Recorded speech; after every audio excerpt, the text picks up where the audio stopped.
کچھ لوگ اپنی زندگی دولت کمانے میں گزار دیتے ہیں اور کچھ لوگ انسان بنانے میں۔ یہ کہانی ہے ایک ایسے معلم کی جس نے اپنی پوری زندگی علم کے چراغ روشن کرنے میں صرف کر دی۔ ان شخصیت کا نام ہے عبدالعزیز راج۔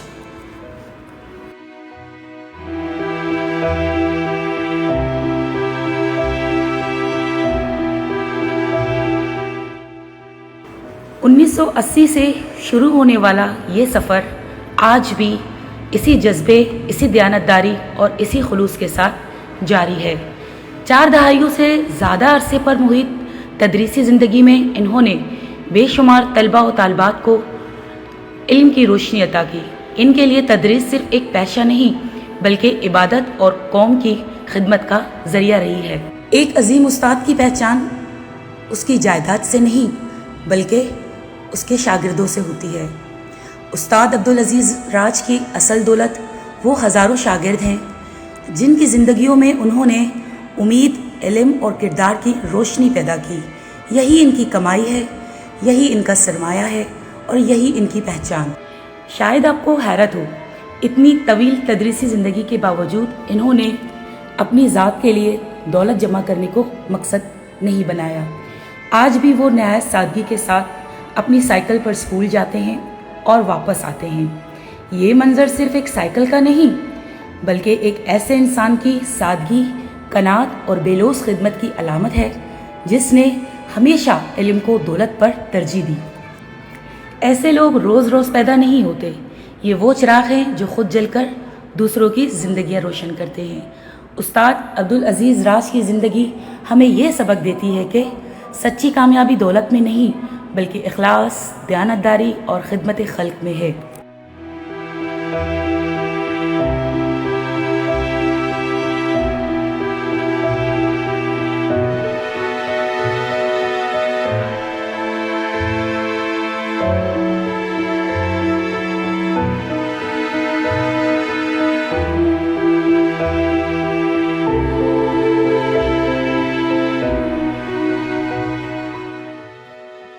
میرا نام عبدالعزیز راج ہے اور میں اسی لیاری میں پلا پڑا ہوں اور پیدا بھی یہی لیاری میں ہوا ہوں۔ میرے علاقے کا نام پل پٹی ہے، جو آگے چل کر ان لوگوں نے شاید وہ پروننسیشن اس کا جو بلوچی میں تھا اس کو اردو میں کنورٹ کر کے وہ پل پٹی کو انہوں نے پھول پٹی بنا دیا۔ پسماندہ علاقہ اور لکڑی کے بنے ہوئے سارے گھر، اور اس میں وہ ماحول نہیں تھا جس کے لیے ہم راغب ہو جائیں کہ ہم جا کر کہیں پڑھیں یا کچھ کریں۔ ہمارا ماحول ایسا نہیں تھا، لیکن اللہ کا لاکھ لاکھ شکر ہے کہ مجھے شروع سے بچپن سے پڑھنے کا شوق تھا اور میں ادھر ادھر سے کتابیں وغیرہ لیتا تھا، مدرسے پڑھتا تھا۔ اس کے بعد پھر میں نے پہلی مرتبہ جو آج کل MM صادق اسکول ہے، پہلے کلری زگری اسکول کے نام سے یہ متعارف ہوا تھا، اور اس زمانے میں تقریباً 1964 میں تو انہوں نے اردو میڈیم اسٹارٹ کیا تھا، تو اس میں میں نے 4th کلاس سے وہاں ایڈمیشن لیا۔ اور عزیز صاحب کو میں تقریباً میری عمر 60 سال ہے اور 50 سال سے ان کو جان رہا ہوں میں۔ ماشاءاللہ انہوں نے بہت اچھا کام کیا ہے، ایجوکیشن میں ان کا اپنا معیار ہے۔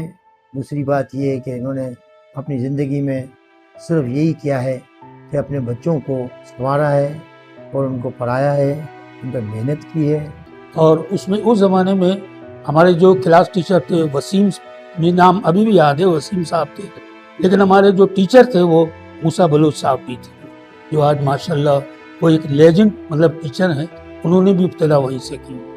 اس کے بعد پھر حالات وغیرہ یہ ہو گئے، پھر میں وہاں سے حاجی عبداللہ ہارون اسکول چلا گیا، جو کالج اور اسکول دونوں ساتھ ساتھ میں تھے حاجی عبداللہ ہارون میں، اور ہمارے زمانے میں فیض احمد فیض صاحب جو ہے وہ ہمارے پرنسپل رہے۔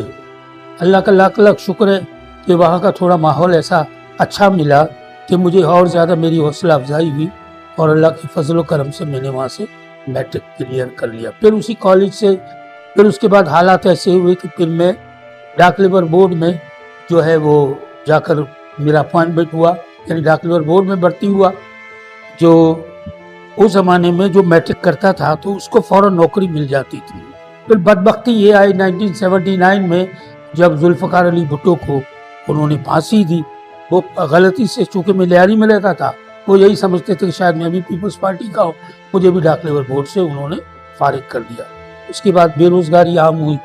پھر یہ جو ٹیچنگ لائن میں اتفاقی طور پر آ گیا. مزدوری وغیرہ یہ وہ کرتا تھا.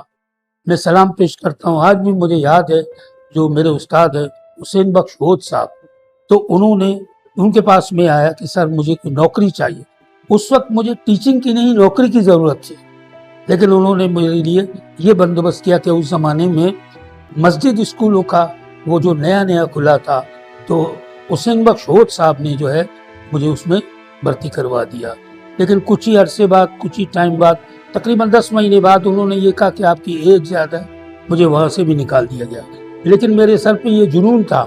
جو 10 مہینے میں نے وہاں اسکول پڑھایا، مسجد اسکول میں، حقیقت میں یہ تھا کہ وہاں کے بچوں کو میں گھر سے پکڑ کر لاتا تھا تاکہ یہ پڑھے. لیکن اس کے بعد پھر میں نے پرائیویٹ اسکولوں میں ٹرائی کیا. پھر میں علامہ اقبال اسکول جو بیار کالونی میں تھا وہاں میں نے دن رات کام کیا. تقریباً صبح 7 بجے جاتا تھا اور رات کو جو ہے وہ 10 بجے میں گھر آتا تھا، صرف اس نیت سے کہ مجھے نوکری نہیں کرنی تھی. باخدا مجھے نوکری نہیں کرنی تھی، مجھے پیسہ کمانا نہیں تھا. حالانکہ میرے بیوی بچے بھی تھے، لیکن میں اس شوق میں گیا تھا کہ یہاں سے میں کچھ سیکھوں کہ ٹیچر ہوتا کیا ہے.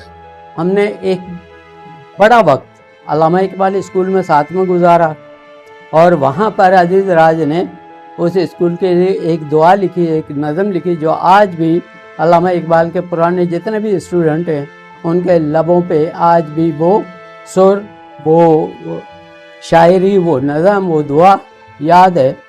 انہوں نے لکھا تھا، اے خدا سن میری دعا، کھلتا رہے یہ پھول، جگ میں ہو مقبول. علامہ اقبال اسکول 1994 میں میں نے یہاں جوائن کیا مجید عبدانی کے پاس سے. یہاں زیادہ تر میرے جو اندر جو ٹیلنٹ تھے، جس میں یہ ٹیبلو وغیرہ، ڈرامے، یہ وہ کرنا، یہ میں یہاں کراتا رہتا تھا، سارے پروگرام آرگنائز کرتا تھا. تو اس سے ابھی بھی یقین مانے اس وقت میری عمر جو ہے وہ 73 سال ہے، لیکن ابھی تک میں سمجھ رہا ہوں کہ میں نے کچھ زندگی میں نہیں سیکھا. اس لیے میں نے اردو سبجیکٹ بھی چن لیا، اور اتنا مجھے شاعری کا بھی شوق تھا، تو اس حوالے سے میں نے جو سبجیکٹ چنا وہ اردو کا. بہت سارے معاملات کے مشورے کے طور پر بھی میں ان کے پاس جاتا ہوں. کوئی تقریر وغیرہ لکھوانی ہو یا کچھ کسی چیز کی نوک پلک سیدھی کرنی ہے ادب کے حوالے سے، وہ بہت زیادہ کوآپریٹ ہمارے ساتھ کیا کرتے تھے. اس حوالے سے میں شبیر سر کو بھی جو ہے نا نہیں بھولوں گا. شبیر بلوچ سر بھی جو ہے نا ان حوالہ جات میں وہ میری بہت زیادہ ہیلپ کرتے تھے. عزیز راج میرے والد کے بارے میں کیا کہوں، اتنا کہہ سکتا ہوں کہ باپ بعد میں شاید دوست پہلے ہے. اس نے مجھے دوستوں کی طرح پالا، اور میری ماں کا انتقال بہت ہی پہلے بچپن میں ہوا تھا، تو ماں اور باپ دونوں کا پیار ایک ساتھ دیا. ماں کی کمی کبھی محسوس ہونے بھی نہیں دی، اور وقت ایسا گزرا، چلتا رہا، کبھی بھی ماں کی کمی پیش نہ ہونے دی.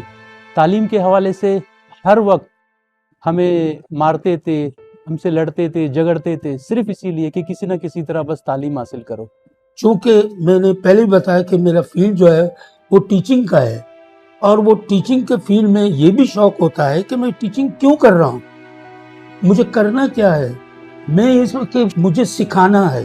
اب کس کو سکھانا ہے؟ ضرور ہے صرف بچوں کو، نہ صرف بچوں کو بلکہ ان لوگوں کو بھی سکھانا ہے کہ تمہارے حقوق کیا ہیں. میرے والد نے تعلیم کے حوالے سے بہت زیادہ جد و جہد کی.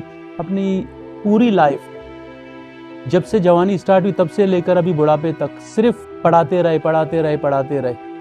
حالانکہ اس بات پہ میری بہت زیادہ تضاد بھی رہا ان کے ساتھ کہ کیوں پڑھاتے ہو، اس کا صلہ کیا ملتا ہے تمہیں. دوسروں کو دیکھو، یہ ٹیچنگ کا شعبہ ہٹ کے جو بھی جہاں پر پہنچے ہیں وہ سارے بہت اونچے مقام پر پہنچ چکے ہیں اس وقت، اور ابھی تک آپ صرف پڑھاتے ہی جا رہے ہو. بچوں کے لیے اتنے پاگل ہوتے تھے کہ اگر کسی کا میٹرک کا ایگزام ہو رہا ہے، رات کے 10 بجے 12 بجے گھر سے بھاگتے ہوئے جا رہے ہیں، کسی کے 5ویں فلور پہ گھر پہ جا رہے ہیں، کبھی کہاں بھاگ رہا ہے، اس کے ایڈمٹ کارڈ کا مسئلہ ہے، اس کے اسکول کا مسئلہ ہے، اس کے فلاں کا مسئلہ ہے، اس کے ڈمکانا کا مسئلہ ہے. سر عبدالعزیز راج جو ہے وہ لیاری کی شان ہے. انہوں نے اس قدر خدمت کی ہے لیاری کی کہ آج ہم بھی ان کے شاگرد ہونے کے وہ کہلاتے ہیں کہ ہم ان کے شاگرد ہیں۔ بچپن میں ہم نے سر عبدالعزیز راج سے جو ہے دیاری کی ان چھوٹی گلیوں میں پڑھا، اور آج الحمدللہ اللہ تعالیٰ نے ہمیں وہ عزت بخشی ہے کہ آج ہم ان کے شانہ بشانہ ایک ٹیچر کی حیثیت سے دیاری میں خدمت سر انجام دیتے ہیں۔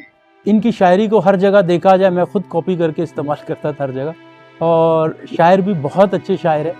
انہوں نے ان کی شاعری مطلب ایسی ہے، شاید آج تک انہوں نے کوئی کتاب نہیں چھاپی کہ ایک کتاب بنا ہے۔ کتاب اگر بناتے تو پتہ نہیں اس کے کتنے ایڈیشن بھی بن سکتے تھے۔